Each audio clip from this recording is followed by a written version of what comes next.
and welcome to She Said, She Said. I'm your host, Laura Cox Kaplan. Neri Martinez, our guest today, is the executive director of the Future Majority Project at the Republican State Leadership Committee. Now, said another way, Neri is responsible for recruiting women and diverse candidates to run for office.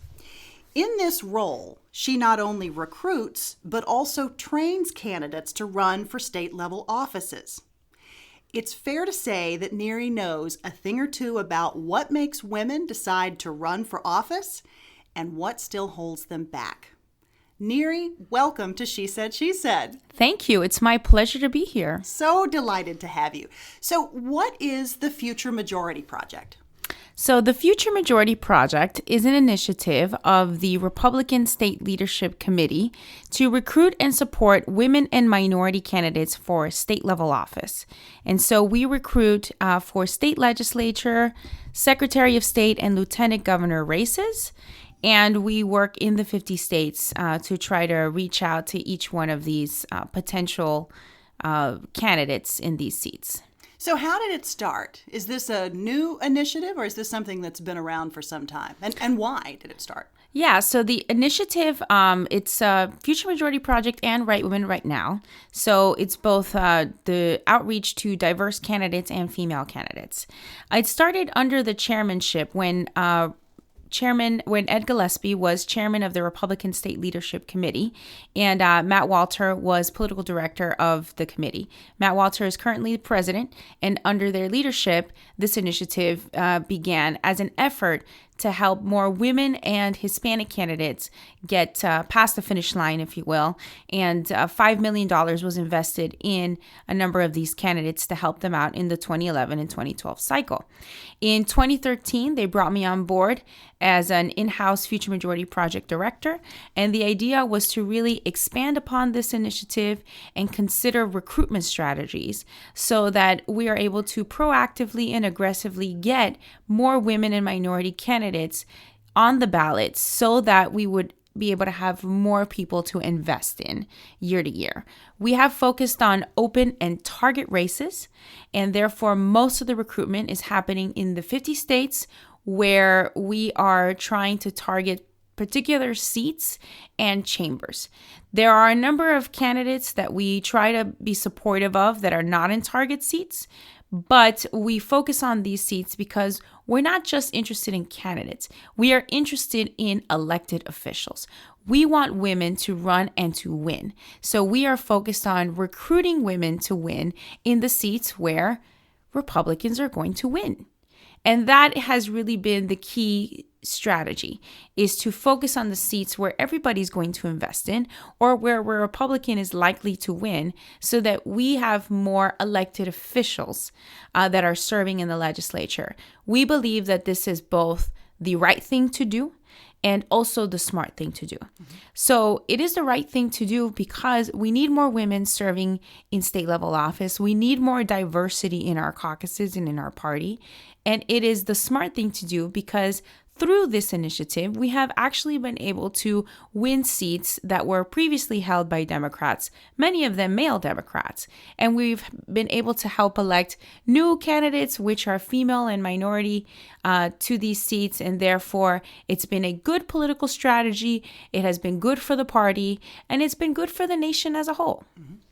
So, Neri, I know you have a real passion for this work. And diversity, the need for diversity may seem pretty obvious to some people, but it's not obvious to everybody. Why is it something you're passionate about? Why does diversity, as it relates to the political parties, in this case, the Republican Party, why does it matter? Diversity is important for the strength of any organization. It's important for the strength of any company, and it's important for the strength of the country and the party. And it's not about this quote unquote identity politics. It is about not leaving money on the table, is the way I see it. If you have talent, on that. Tell me what you mean by that. Talent comes in all shapes and sizes. One of the reasons why we consider talent is because it comes in all shapes and sizes. You can't just have homogeny for growth. Growth is naturally happening when you have a new and dynamic factors that are influencing, your strategy. You have growth by expanding. And in order to expand, you have to expand to new communities. You have to expand to people with different backgrounds, different perspectives, different ideas on things. And the way that you define talent is largely who a person is and what they bring to the table. And if they are a new type of leader and they bring something new to the table, then you're not excluding yourself from that particular type of talent. Therefore, you are, through this inclusion, growing as an organization. And that is why I believe diversity is important. It's not about checking the box. We have enough women here, or we have now an African American leader or Hispanic leader, and check, we've checked the box. This is not what this is about. And every Fortune 500 company, every major company whose sole purpose is to increase in profits and increase in value to their shareholders, they are not community organizations. Companies are intended to grow financially. They have adopted diversity initiatives in their own organizations in order to create more value to the shareholders and in order to increase their profits. Very similarly, the Republican State Leadership Committee has always been very progressive in their political strategy. We are gaining seats from Democrats in democratically held seats. We control 69 of 99 legislative chambers, and we have grown immensely in the past decade. And one of the reasons why we have grown is because we don't leave this talent at the table. We are inclusive, and we try to help the caucuses bring in the best leader possible for that district so that that person makes the party stronger and makes their district stronger. And this kind of strategy is implemented by almost every Fortune 500 company. If you look at it from a political point of view, and I come from the private sector, so it's kind of the way that I look at it, the shareholders are the voters. And when you bring in the best candidate for the district, then you increase the value to the shareholders, which are the voters. The voters get to have a better representation at the Capitol, and we benefit from that party branding. And increasingly, more and more organizations are noticing that the more diversity they bring to the table, the greater pockets of communities they can bring to their side. And that is, I think the method for successful and sustainable growth, and why it's important to continue this sort of culture in any organization. That's great. Thank you. So you talked a bit about progress that's been made, beginning to move the needle. That's really terrific and must be very, very gratifying. But let's talk about some of the most significant factors that still impact your work. What's the hardest part about what you do? I would say, unfortunately, the hardest part about what I do is to convince women that they belong. That is the hardest part. It's a little bit of work to try to find the best candidate for the district, particularly when you're looking for a minority candidate in a majority white seat, or, you're trying to find somebody that is a small business owner and or community leader that has never been involved in politics, and to convince them to run for politics. These are hurdles. They're natural hurdles. We've been very successful at overcoming these hurdles, and we've been very successful at, establishing good metrics around it. But the hardest part really is just convincing everyday women to run for office. Mm-hmm. And it's difficult because it doesn't really matter the background of that person, If the person is male, and that male can be Hispanic, African American, white, Indian American, Native Nation. They can be from Oregon, Arkansas, New York, California, Texas, Kansas. Men will almost automatically say yes to running for office, and or they don't require any recruitment. Mm-hmm. They're ready to run. They've been planning this for many years. They've already seen themselves as a politician. And that is Not the same with women. And again, it doesn't matter if the woman is African American, Hispanic, Indian American, Native Nation, Caucasian, from Oregon, from Texas, from New York, from California, older, younger, with kids, without kids, in their career, at home mom. It doesn't matter. So why, Neri, from your perspective? There's a number of things I want to follow up because you talked about a lot there, but in particular, why do you think this is the case? And this is certainly not the first time any of us are hearing this, but the perspective of why you think that's the case. And what do you do to convince that woman? Once you've identified that you think she'd be a great candidate, how do you then help her over that hurdle? I try not to make assumptions outside of my own opinions about why people decide to not run for office or to run for office. Therefore, I ask a lot of questions. When I recruit a woman and I say, I believe that you should run for this office, if she tells me no, I will ask her why. And so I would say my answer to this question is largely the answers that I have received. And I'll just list a few of them out. One of the answers I have gotten is, I am not ready. Another answer has been, I think someone else is better. Another answer has been, I am not a policy expert. Then there is, I'm not really sure I can raise the money. I don't know if I have the political savvy to deal with this or to put my family through this. I don't know if I have the time. All of these are valid in her own mind, but they're all different versions of the same thing. And oftentimes when we go through this process with a potential recruit, we find that the hurdle is not so much physical or unovercomable, like, I can't drive to the Capitol, or I can't afford to quit my job, or my mother's very ill and I'm taking care of her. These are very real scenarios in which women, in finding balance in their lives, have to make certain decisions to include some things and cut other things out.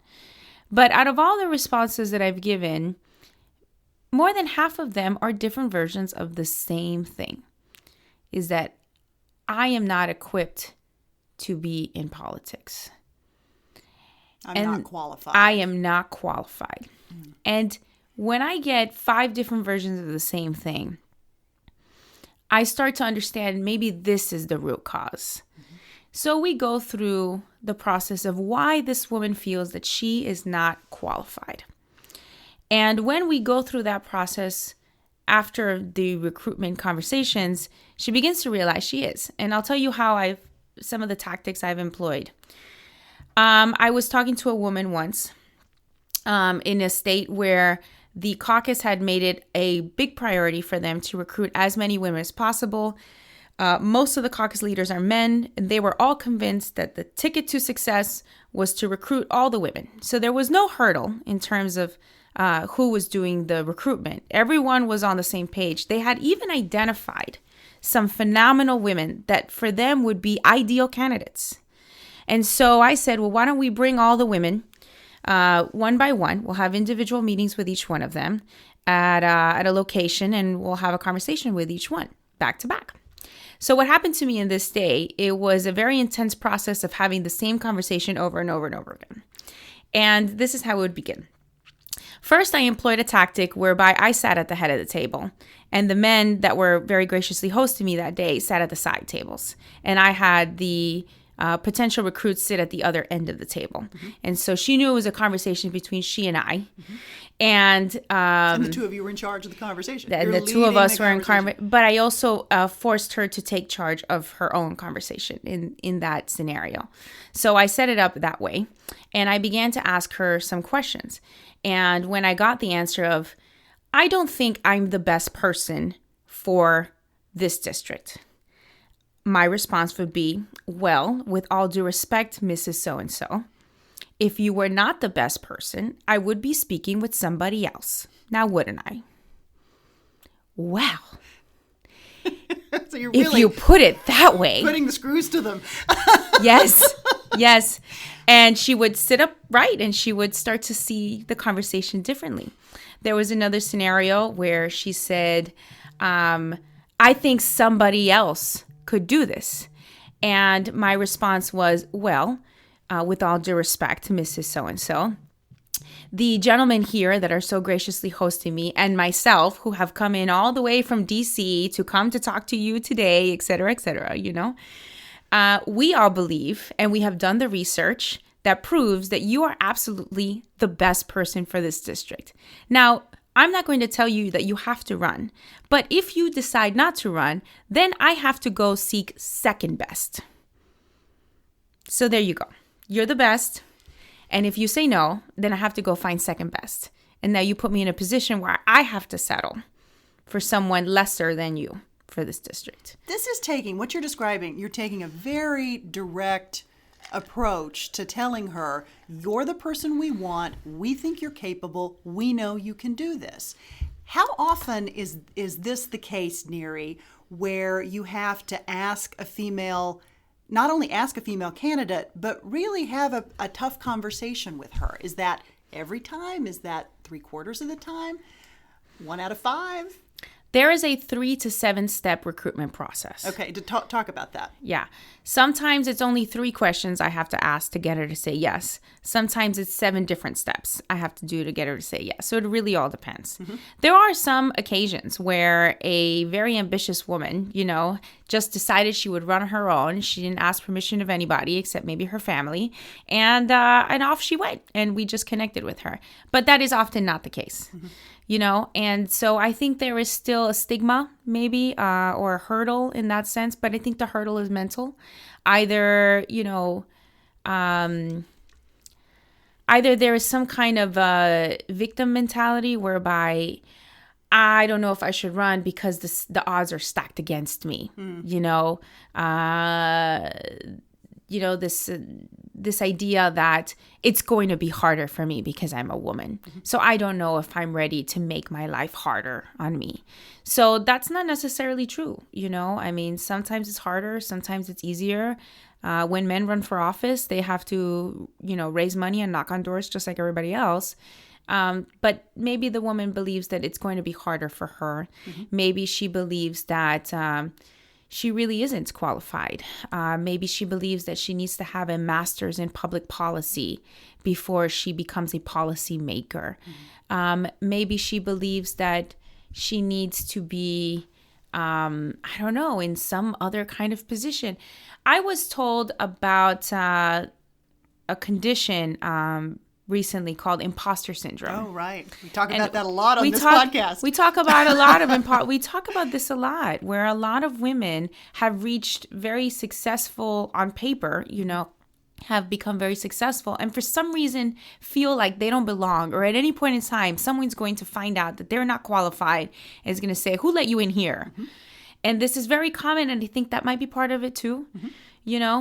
And if they run for office, then for sure they are 100% exposed for the fraud that they have been, the con that is their talent. How dare you? You shouldn't be here. Yes. Yeah. And they're afraid that, if I do something really big, like run for office, then everybody will definitely know that I'm a fraud. I'm going to be in front of people and they're going to ask me questions and I'm not going to know the answer. And then they're going to ask me to make policy, or they're going to drop some negative mail piece and I'm going to crumble. And most women don't actually do all that. They just, in their mind, they feel like that's how the process is going to go. Mm-hmm. Now, if you notice, once a woman is already in elected office, it's not a difficult process to get her to run for something higher. Mm-hmm. But to get her to run for office that first time, it really is a lot of mental hurdles. So let's talk about, as you know, I am actively involved and very passionate about Running Start, which mm-hmm. is an organization that helps get young women interested in running, even at the student body government level. Mm-hmm. How important do you think that is to get women or young women started thinking about that notion of elected service? And do you think it makes a difference as it, once that young woman who's been a student body president or in student body office in some capacity, once she grows up, do you think it will be easier for you to recruit her? Do you think she'll be more likely to volunteer, for example, or maybe your conversation won't take as much, you won't have to put the screws to her quite as much? It's absolutely critical. I cannot understate how critical it is because the hurdle is always psychological. And if you're able to break that hold early on, and later she has the opportunity to build her resume as a professional woman, but the hold was never there, then it's likely a recruitment process may never need to happen, And that's why I'm involved in organizations like Running Start, organization that we're both very passionate about. And that's why I love their hashtag, I look like a politician, because that's really what it's about. Women have to look at themselves in the mirror and say, I too can lead. I too am qualified, and maybe I'm more qualified. And if I'm not, I'm still going to go for it. I had, it was a quote, and it's something I've always believed in, but I remember it was one of those panels that we were on, and I believe it was Jennifer Lawless, that said, the day that we have even average women running for office, then I think we've achieved parity, And I thought that was really funny because women always feel like they need to be absolute superstars before they make one tiny move. And men feel like they were born superstars and they can make all the moves they want. And that's not to say that men are less or more qualified than women. People are very different, and people have talent that is unique to them. And everybody should be given an opportunity to at least get in the game, But the idea that you can't or that you don't belong because you're a woman is completely fabricated in your own mind. So I'm completely with you on the psychological aspects, and I think you've done a great job of explaining how that works. But let's talk about a couple of other factors that, I have always heard somewhat exacerbate those issues that might already be there. And one is that women sometimes feel like they're treated differently on the campaign trail. And look, it's true, they are judged differently. They have to contend with what they're wearing, how much they weigh, what their hair looks like, lots of issues. In addition to family considerations, which tend to affect women more than men. So talk a little bit about those two factors as well and how significant or not you think they are. I would never state that it is that is the same process for men and women to run for office. It is not. It is not the same path for any professional woman than it is for a professional man. It is not. And without elaborating on exactly how each one of those paths are different for women and men, there is only one thing that you need to remember. You can only worry about what you can control. What you cannot control, you cannot worry about. But what you can control, you control as much of that as you possibly can. And, if you're stepping into something where the environment is that way, a certain way that you don't like, it's very hard to change the weather, but you can certainly put on a raincoat. And those are the things that will allow a woman to navigate her individual hurdles in running for office. For some women, it's harder than others. Or for others, the races are just much more higher profile. For some, the races are very low profile. For some women, they have to raise, $10 million minimum to run for office. And for others, it's $10,000. And so on and so forth. As far as what she's wearing, who she is, what she's doing, that largely depends on the competitiveness of the race. Now, for the very ambitious women listening to this podcast, I will tell you, the more hurdles that you are facing, the bigger the stakes, right? So the more problems you have, right? More money, more problems, right? The more risk you take, the bigger the reward. And the bigger the stakes, the more important your role in it. So if you're in a very high profile race where you have to raise a lot of money and watch everything that you say and make sure that your outfit is perfect and that your children are balanced, and it seems like a lot of work, that's probably because it's a very, very competitive race. And that means every move that you make is a source of power for you. So you shouldn't shy away from it either, because someone's going to do it. Someone's going to take on that risk. Someone is going to reap that reward. Someone is going to play that game at that high stakes level. That person might as well be you. So Neri, this year, this cycle, we're seeing a disproportionate number of women running in a way that we have not seen in the past, which is great. Unfortunately, you're seeing more of those women aligned on the Democratic side of the political ledger than on the Republican side, but that's not entirely the case. You also see an uptick in Republican women running. Are you talk a little bit about that? Have the numbers increased in a manner that you feel like we're beginning to get a bit more balance, and that some of these issues that women are beginning to recognize more and more that they should be running? Mm-hmm. Yeah, I think those kind of metrics are really hard to quantify because you can have lots of candidates, but not a lot of those candidates are in races that they can win, right? You can have a scenario whereby, quite frankly, you can have 7 or 8 women running against each other in a primary, for example, but only one of them comes out of the primary. So at that moment, do you say, 8 women are running for the seat? Well, only one is going to get elected, right? So the numbers, right, the aggregate numbers and sort of trying to quantify this movement becomes difficult in a sense, right?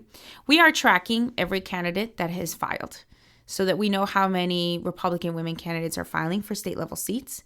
But we are targeting the competitive seats with women candidates. And I think that's what makes the difference, right? The difference is not having hundreds and hundreds and thousands of women. I think that's an important movement. I suggest any woman that wants to run for office to just go for it if they can. However, the difference with our project is that we focus on elected officials, and we will put all of our investments into that woman that can really make the difference. And that is why over the past couple years, we've spent almost $20 million and have gotten almost 400 new women elected into office. Now, that was the result of thousands of candidates. But in the end, what mattered is that we put our money where our mouth is, and we helped to bring these women into the fold. And these women were the catalyst for a lot of our political strategy. They were leading the way. And they were the women that took the final seat in control of the chamber, or ran for the most highly contested special election that year. Or they were the ones that led the most competitive efforts that we have. And that's what made them so powerful and so important politically. And that's what sort of guaranteed that the committee would see them as a good return on investment. Don't you think, too, having more women in the process, certainly more women elected, but more women in the process who are running for office also creates this role model effect, potentially? Yes. That Yes. by seeing more women doing it, then you potentially see yourself, and if you're a young woman, see the potential to do that at some point. So talk about role modeling and the role that it plays. Yes, this can not be understated also. I grew up in Miami. I'm a Cuban-American. My parents are they're refugees. My grandparents had to flee Cuba in the 1960s. My parents grew up in New York. I was born in Miami. And I was born basically in the district of Congresswoman Ileana Ros-Lehtinen, who was the first Hispanic female woman ever elected to Congress. I think she was probably the first Hispanic Republican elected to Congress. And she had already blazed that trail at the state level as well. So I grew up with that role model that basically I saw her run around, knock on doors, and meet with, people and go up and advocate for our issues in Congress. And we just saw her everywhere. She's one of the best retail politicians in the country. You saw this woman everywhere. And she always embodied this sort of, the way that women connect with other people, the way that, her very vivacious, Cuban personality just resonated with me and with everybody else like me. So to see someone like Congresswoman Ileana Ros-Lehtinen just do her job in the district, you grew up understanding that, well, that could also be you because that's her and that's not a thing. It's not an issue. It's not a hurdle. I never went through any process that told me I could not do this because I was a Hispanic woman. The Hispanic woman that I knew was the only one that ever represented the district. So, when you grow up with that sort of role model, when you grow up seeing women embody these positions of power or embody these roles, there's never a point where you say that you can't do it when you're actually watching somebody do it at that moment.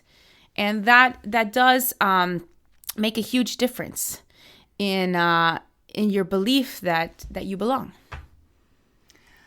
Neri, why is this work important to you? I think it's important for me because, without being too cliche, I'm very patriotic. I understand that I've been given the privilege by God himself to have been born and raised in just the freest country in the world, and I know I sound really red meat right now, but it's absolutely true. My great-grandparents were exiled from Spain. Then my grandparents were exiled from Cuba. And, my parents grew up in New York and I grew up in Miami. And now here I am in DC working in national politics. And I really do believe that this is the only country where you can do that in, or really one of the best countries to do that in. And for me, the opportunity to run around the rest of this great country and convince regular people like myself to be involved in politics is a real privilege. It's a real privilege, and it makes me very passionate. One of the other, stories that I tell that I think has convinced a lot of people to run for office is that when I tell my story, I tell it from that perspective. And I say to myself, look, I understand how politics works in Latin America. I understand how Western democracies work in Europe. And I do believe that this is the most egalitarian country in the world, and that regular people can run and win elected office and can be a part of the process. And because I've lived through 2 generations of exiles, I understand that whether you are involved in politics or not, it will still involve you. So you might as well have some skin in the game. You might as well get involved to the degree that you can. And lucky for you, you can. You are able to. You don't have to be part of the elite. You don't have to be, ultra wealthy. You don't have to be super educated. You don't have to come from, a special family or some, special class of people like you do even in other Western democracies in Europe. You don't have to have graduated from Harvard. All these things are wonderful. They're not to be diminished, but that's not a requirement to be involved in the political process. And constitutionally, there are so many opportunities to be involved.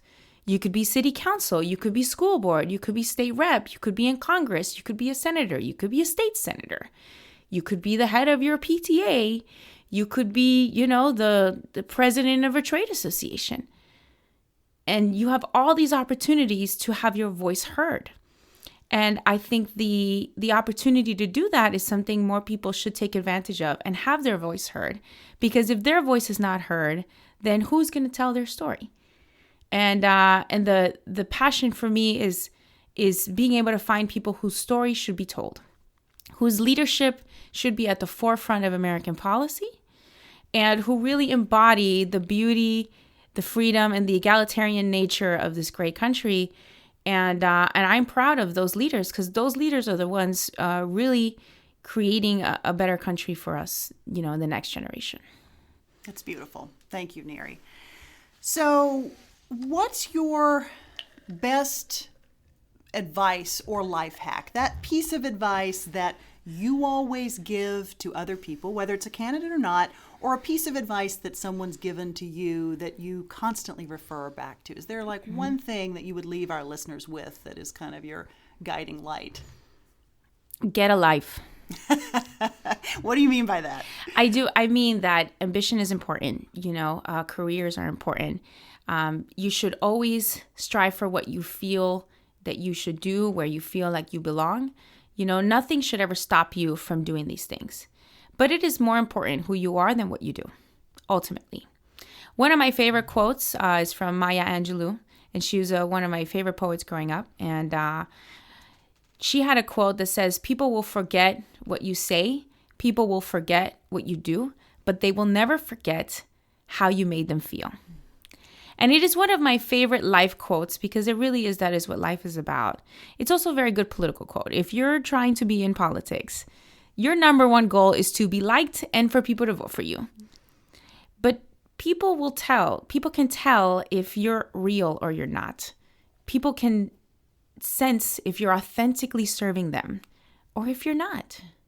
So whether you are aspiring to a career in politics or just living your best life, you have to be real with yourself and you have to get your own life. You have to understand who you are as a person, and you have to do the things that make you who you are, that get at the core of who you are and develop that core and be consistent and authentic to that core. And that is the best life advice I think anyone should adopt. And it also helps you find the balance and be grounded in whatever it is that you aspire to do in the future. Neri, that's great. Thank you for being you. You're amazing. We are so delighted to have you. Oh, it's my pleasure. Here today. You can learn more about Neri on our website at www.shesaidshesaidpodcast.com. Neri, thanks again for joining us. Oh, my pleasure. You're wonderful, Laura. Thanks everyone for listening.